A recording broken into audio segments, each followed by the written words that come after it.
먼저 2018년과 2022년을 보면 이 남북 관계가 크게 변했다 하는 것이 눈에 띄입니다. 먼저 북한의 정책 노선이 바뀌었다 이렇게 볼 수 있겠고요. 2019년 그 하노이 회담 결렬 후에 북한은 그 자력갱생으로 전환했습니다. 이 자력갱생이라는 것이 이제 내부적으로 북한 주민과 또 뭐 관료들에게 그 외부의 지원 없이 우리가 자체적인 힘으로 이 경제난과 또 여러 가지 위기를 극복한다 이거 아니겠습니까? 따라서 그의 상징적인 사건으로서 2020년 6월에 그 남북 공동 연락사무소 폭파, 이것이 일종의 북한 내부에 향해서 김정은 등진의 메시지 같습니다. 즉, 이 남한과 북한의 이 관계에는 염두에 두지 말고, 즉 남한의 지원은 염두에 두지 말고, 이것은 이제 이미 지나간 것이니까 하는 그런 상징 사건으로 이 폭파한 것이 아닌가 생각이 듭니다. 또 지금 일어나고 있는 오미크론 사태도 일종의 자력갱생의 일환 같습니다. 즉 코로나마저도 북한이 이 자력으로 극복 가능하다는 것을 보여주고 싶은 것 같습니다. 이제 그러다 보니까 우리 남한이 그 방역 그 물품 지원하겠다 하고자 해도 그 수용할 수 없는 이유가 거기에 같습니다. 실제 지금 북한의 코로나 발열 환자라는 중에 코로나 의심 환자가 400만을 넘어섰고요. 그런데 치명률은 즉 그 사망자는 매우 낮습니다. 지금 어제 기준으로 71명인가 정도밖에 안 됩니다. 그러면 비슷한 수로 확진된 북구라파 선진국에 비해서도 이 북한의 그 치명률은 100분의 1, 몇백분의 1밖에 안 됩니다. 이 말은 제가 생각할 때는 이 자력갱생의 일환으로 보여집니다. 즉 외부적으로 또 내부적으로 이 경제뿐만 아니라 코로나마저도 우리 힘으로 극복할 수 있다는 것을 선전하기 위한 그런 일종의 정책으로 보입니다. 실제 아마 이것이 김정은이 의도했든지 아니면 김정은의 그런 자력갱생 기조와 발맞추어서 밑에서부터 숫자를 왜곡시켰든지를 모르겠으나 아마 상당 정도 이 숫자는 의심이 드는 그런 숫자 같습니다. 그러면 왜 자력갱생으로 전환했을까? 그 스타팅 포인트가 2019년 하노이람 아니겠습니까? 제가 생각할 때는 아마 김정은이 처음부터 이 핵을 포기하기보다는 일부라도 보유하고 싶은데 이제 그런 전술적 차원에서 협상이 나왔다고 보여지고 이제 그것이 판문점 회담과 또 싱가포르 회담 이런 등에서 일종의 가능성을 김정은이 본 거 아닌가. 어찌 보면은 미국도 좀 허술하다 뭐 이런 판단을 했었고 이제 하노이 회담 때는 잘하면 일부 핵을 포기하고 제재를 다 풀어서 실제 핵 보유를 할 수 있다 하는 그런 기대를 했던 게 아닌가 싶습니다. 근데 그런 면에서는 이 북한의 핵 보유 의지는 일관됐다 이렇게 보여집니다.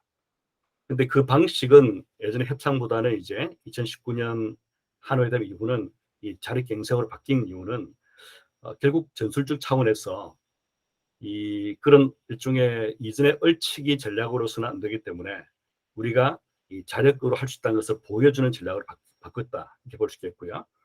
그래서 북한은 그 미국에 대해서도 그 새로운 셈법을 요구했습니다. 그걸 가져오지 않으면 이제 우리는 뭐 다시 핵 도발할 수 있다 이런 그 시그널을 준 거죠.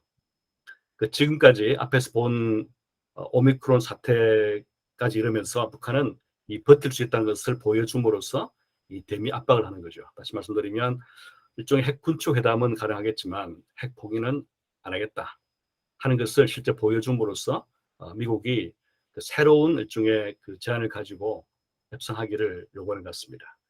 그러면서 동시에 대내적으로 사상 투쟁을 강조합니다.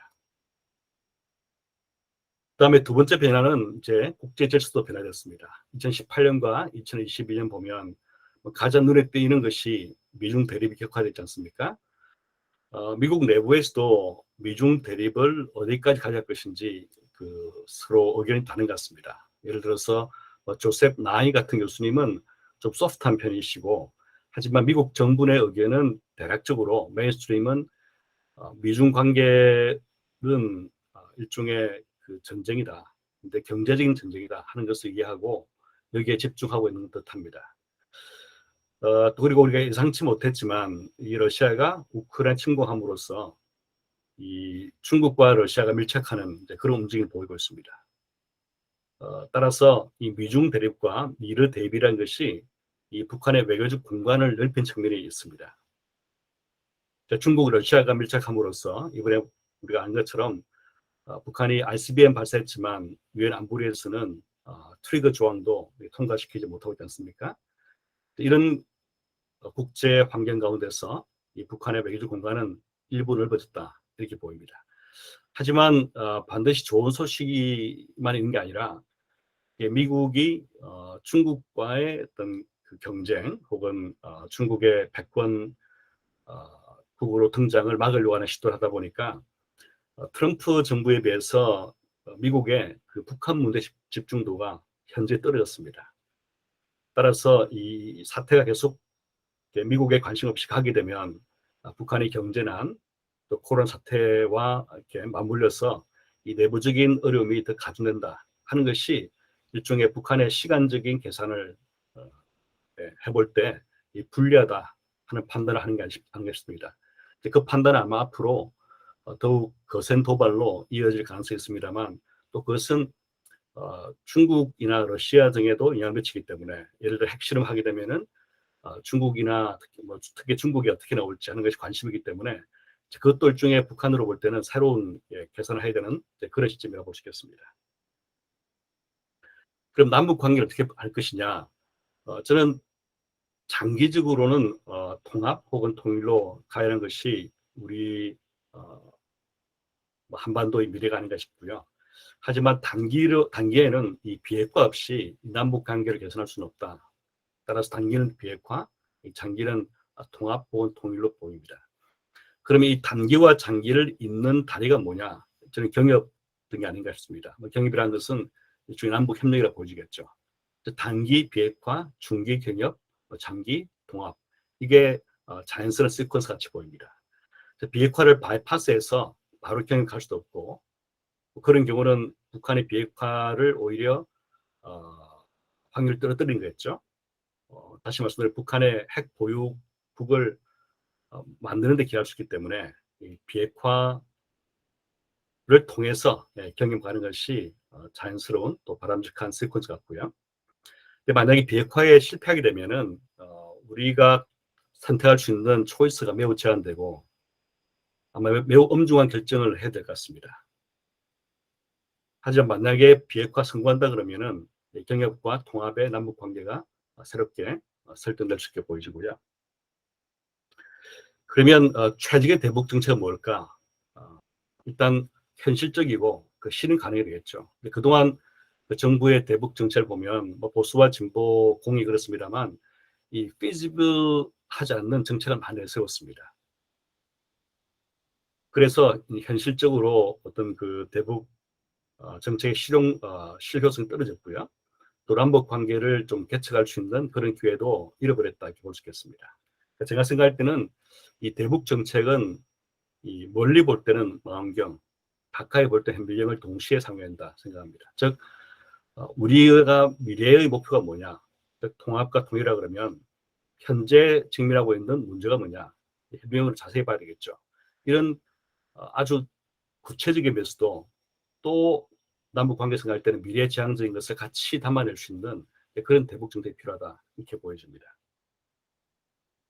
네, 그러면 단기에 초점 맞춰보면은 북한이 지금 자력갱생으로 제재나 코로나 사태를 극복하겠다 하는 것이 실제적으로 무력함을 보여줘야지 그래야 북한이 협상에 올 수 있는 가능성이 제고될 것 같습니다. 또 협상에 나와서 실제 우리가 바라는 그런 수준의 이 핵 비핵화까지 이룰 수 있겠습니다. 그러면 자력갱생이 뭐냐면은 결국 이 투필러 아니겠습니까? 그 자급자족 경제를 하는 것이다.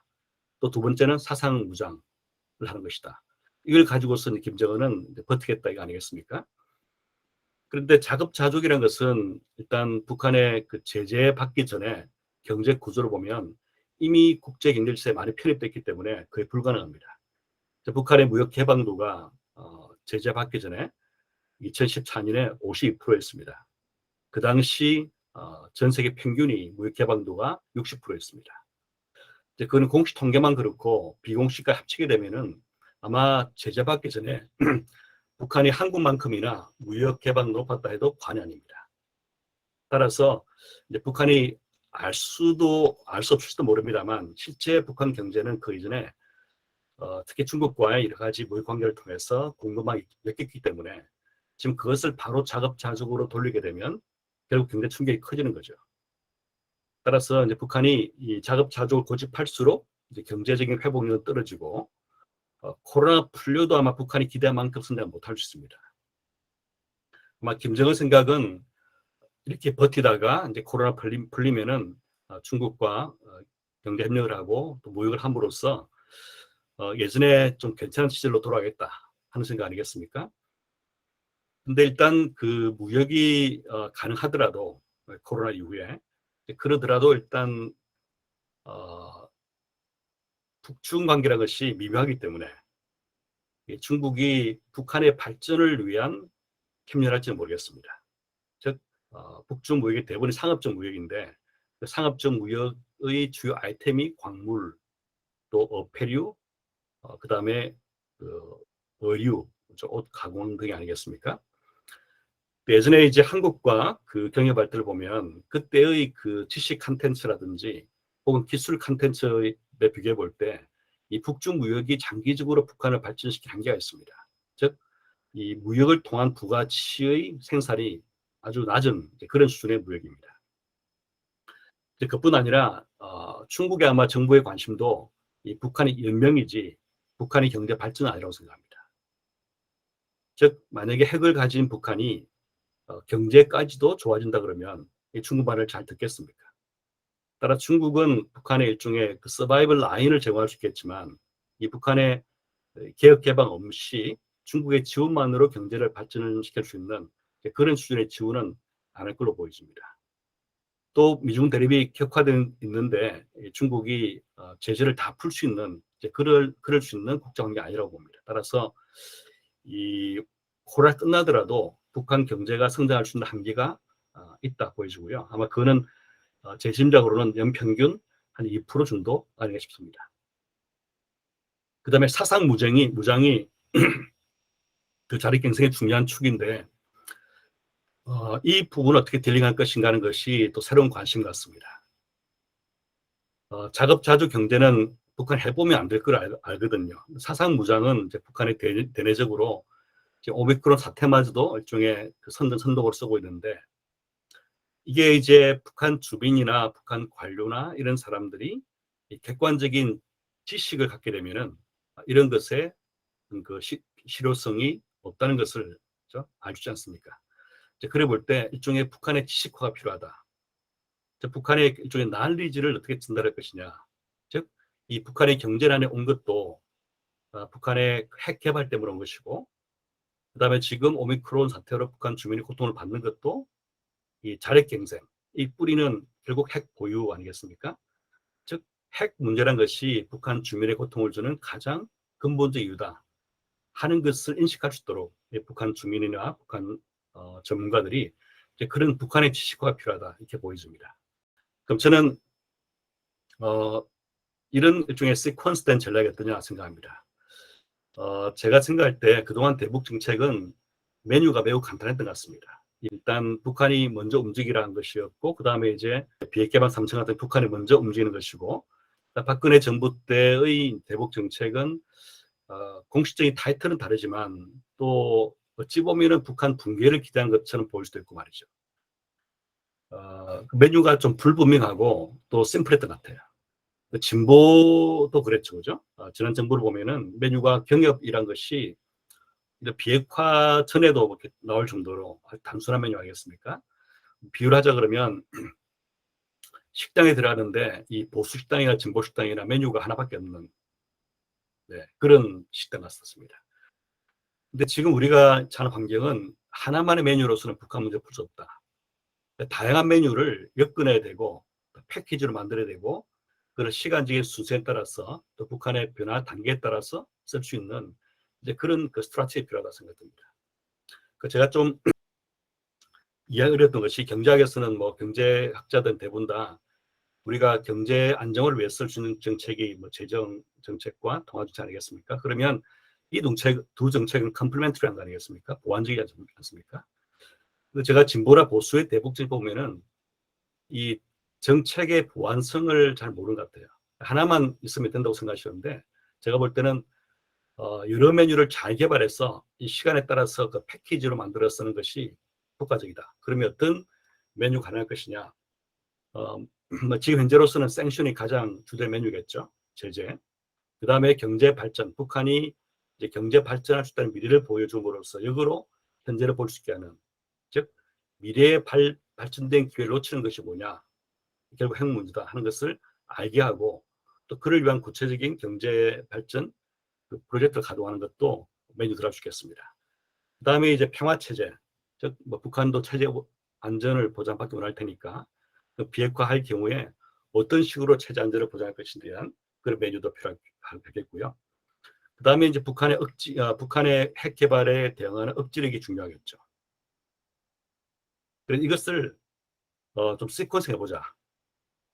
여기서 E란 것은 E라고 표시된 것은 이제 북한이 실제적으로 비핵화에 접어들었다 하는 것을 말한 것이고, C는 완전한 비핵화라는 경우를 말합니다. 그러면 이 제재의 문제는 이 북한의 비핵화가 스타트되면 실제 북한 비핵화를 시작하면은 제재를 단계적으로 완화시키는 거죠. 근데 그 전에라도 이 제재 완화가 가능하다. 좀 더 구체적으로 어떤 제재를 풀 수 있다는 것을 시그널링 주는 것은 괜찮겠다 생각됩니다. 하지만 실제 그 푸는 것은 북한의 비핵화를 실제 할 경우에 대응해서 연동해서 해야 한다 생각하고요. 그 다음에 경제 발전도 마찬가지로 서치 앤 시그널링.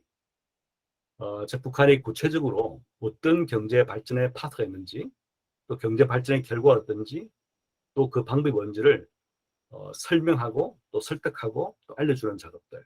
그건 지금도 할 수 있습니다. 특히 아마 중국의 역할이 여기 있을지도 모르겠습니다. 그리고 실제 북한의 비핵화 이루어지게 되면 점진적으로 이 제재가 풀리면서 이 경협의 기회가 생기면 그 기회를 활용해서 이런 방식의 이제 북한 경제 발전 프로젝트를 가동한 것이고요. 그 다음에 피스 레짐은 이것도 메뉴가 많겠죠. 예를 들어서 북한의 평양에 예를 들어서 미국의 연락사무소를 뭐 개설한다부터 시작해서 그 전부터 일종의 뭐 다른 스포츠, 뭐 사회문화 교류가 있을 거고요. 이제 그런 그 피스 레짐에 대한 메뉴를 개발해서 장기적으로 또 궁극적으로는 이제 북한의 체제 안전 보장을 일단 미국과 북한이 먼저 체결하고 그 다음에 이제 다른 나라가 인도사는 방식으로 할 수 있겠고요. 억지력 같은 경우는 제가 생각할 때 지금 북한이 노리는 것이 핵 보유국 되는 거 아니겠습니까? 즉 미국이 이제 포기하기를 원하는 거겠죠. 남한도 포기하기를 원하는 것이고, 특히 이 원하는 것의 희망은 이 북한의 핵 억지력이 약화되고 있다. 즉 북한이 핵을 갖고 있는데 이 남한과 미국은 억지력을 충분히 개발 못하고 있다고 할 때에 이제 김정은은 우리가 핵 가지도 되겠구나 하고 생각할 가능성이 없습니다. 따라서 억지력 강화는 지금 시점부터 해서 북한의 핵을 보유해도 한미 군사 동맹이 더 강화되고 이 강화된 동맹을 가지고서는 이 북한이 핵을 가져도 이 군사적인 억지를 군사적으로 우월 수자기가 어렵다는 것을 계속 보여주는 게 필요할 것 같습니다. 따라서 디터런스는 지금부터 가져가고 계속 가야 한다 하는 그런 시각에서 이런 그림을 그려봤습니다. 이렇게 그 세퀀스 해보자는 것입니다. 이걸 다른 시각에서 좀 경제 분야에 초점 맞추어서 말씀을 드리면 제가 처음에 시작할 때 현미경에서 지금 비핵화 문제를 다뤄야 되고, 하지만 장기적으로 남북 관계라는 것이 통합이나 통일을 가야 되기 때문에 또 망경으로 설정 목표를 향해 가는 것인데 어떤 식으로 할 것이냐. 일단 제재가 풀리기 전에는 뭐 인도적 지원이라든지 또 산림 녹화 사업이라든지 또 경협 방안 예비조사, 사회문화 스포츠 교류 같은 것은 가능할 것 같습니다. 실제 경협은 제재가 완화되고 하면서부터 이제 북한의 비핵화에 따라서 완화되면서부터 가능하겠죠. 그러면 제재 범위 내에 무역 기술 지원하고 또 투자하는 것도 가능할 것 같고요. 아마도 북한은 이 제재가 완화되면은 특구 등은 받아들일 가능성이 있을 것 같습니다. 계속 온다를 해봤더니만 뭐 체제에 큰 문제가 없다 하는 판단을 했겠죠. 하지만 특구를 재개하더라도 예전처럼 그 북한이 그 임금을 정부가 받는 식이 아니라 임금을 직불하는 구조로 가겠죠. 이제 그래서 이 특구를 재개하고 북한과 경협을 할 때에 중요한 것은 이 북한의 유도적 전환을 고려한다는 겁니다. 말이 어렵지만 이 북한 경제가 바뀔 수 있도록 좀 미래지향적으로 바뀔 수 있도록 이제 그런 일종의 그 스마트 경협을 해야 되지 옛날 방식의 경협을 하면 또다시 네, 이 북한 발전은 물론이고 또 남북 간의 미래도 다시 원점 복귀할 수 있는 가능성이 크다 생각해서 이 북한의 일종의 그 전환을 고려한 경협을 해야 된다고 생각합니다. 그다음에 제재 해제가 돼도 이 북한의 개혁 개방이 되지 않으면 이 북한의 내부에 큰 자본은 못 들어갈 겁니다. 따라서 이 특구가 시작되고 또 경협이라는 것이 어떻게 북한의 개혁 개방을 유도할 것인가 하는 고민을 하면서 들어갈 것 같습니다. 그래서 개혁 개방까지 이루어지면 북한 내 투자가 이루어질 테고 대형 투자가 또 북한 내수시장을 겨냥한 진출도 있을 테고 또 북한 기업의 사유화에 참여할 수도 있고 이런 단계가 되면 이 남북 경제는 통합 단계에 들어가는 거라고 볼 수 있겠죠. 이런 식으로 해서 시간적으로 순차를 가지고서 접근해보자 라는 생각을 하게 되었습니다. 네, 감사합니다.